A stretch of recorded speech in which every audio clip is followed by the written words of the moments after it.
सुभाष टेकडी परिसरातील जो पाण्याचा प्रश्न उपस्थित झालेला होता त्याच्यामुळे अनेक नागरिक त्रस्त होते. अशातच अनेक सामाजिक संस्था अनेक संघटनांनी देखील या पाण्याच्या वेळेवर पाणी यावून महानगरपालिकेतर्फे अनेक आंदोलन देखील केली होती. सोबतच त्यांनी पत्रव्यवहार देखील केला होता.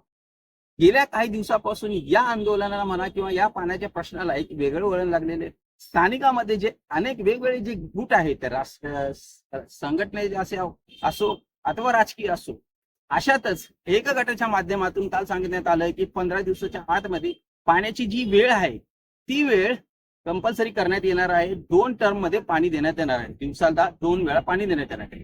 त्याची वेळ निश्चित करण्यात आली आहे. सुभाष टेकडी परिसराला एक आज आनंदाची बातमी अशी द्यावीशी वाटते की या विभागातून वर्षानुवर्ष पाण्यासाठी फार सगळ्यांचे हाल झालेले आहेत. रात्री बेरात्री कधीही मध्यरात्री पाणी सोडलं जायचं. महापालिकेला प्रत्यक्ष सगळेजण भेटत होते. आमचे बालाजी किणीकर आमदार, आम्ही त्यांच्याशी संपर्क साधला, त्यांनी महापालिकेशी संपर्क करत होते.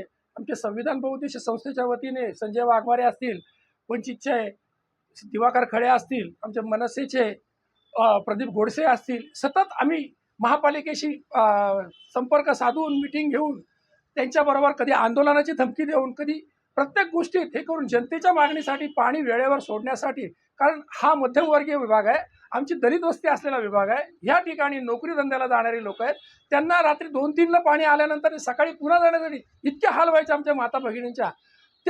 त्यासाठी संविधान बहुउद्देशीय संस्था आणि बालाजी किणीकर साहेबांच्या सहयोगाने आम्ही महापालिकेशी सतत प्रश्न उत्तरं केली, त्यांना भेटलो त्यांच्या वतीने. त्यानंतर आज त्याला एक मूर्त स्वरूप लागलेलं आहे आणि माननीय आयुक्त साहेब महापालिकेच्या वतीने त्यांनी आपल्याला संविधान बहुउद्देशीय संस्थेला एक पत्र दिलेलं आहे की येत्या 15 दिवस. परंतु अशातच आता स्वराज्य संघटनेचे अध्यक्ष जय गायकवाड यांनी देखील आता काही कार्यकर्त्यांसोबत सांगितलं आहे की हा जो प्रकार हा येणारा निवडणूक डोळ्यासमोर ठेवून जो अधिकारी आहे त्यांना माहिती देखील असून देखील त्यांनी आता ती वेळ ठरवलेली आहे.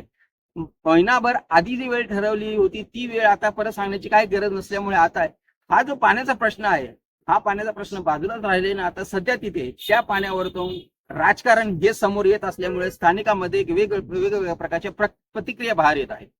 आता मी सांगतो की काल आपलं जे शिष्टमंडळ गेलं होतं त्यांना अधिकाऱ्यांनी सांगितलं, सत्ताधारी अधिकारी आहेत त्यांना या गोष्टी कळतील की आम्ही पाण्याची वेळ एका आठवड्यात निश्चित करणार आहोत. तर मी तुम्हाला सांगतो जानेवारी महिन्यात RTI मध्ये महानगरपालिकेने उत्तर दिले आणि त्या उत्तरामध्ये या मार्गाचा पाण्याचा वेळ ऑलरेडी निश्चित आहे. मग ऑलरेडी पाण्याचा वेळ निश्चित असताना एखाद्या अधिकाऱ्याला पुन्हा तो निश्चित करता येतो का, हा माझा आपल्या लोकांना प्रश्न आहे. तर आमचा जो संघर्ष आता आहे तो पाण्याचा वेळ निश्चित करण्यासाठी नाहीच आहे. जो वेळ ऑलरेडी तुम्ही सभागृहात निश्चित केलेला आहे त्यावेळी आम्हाला पाणी द्या, त्यासाठी आमचं आंदोलन. तर आमचा भूमिगत लोकांना कळलेलं नाही आणि फक्त वेळेत पाणी दिलं म्हणून आमचं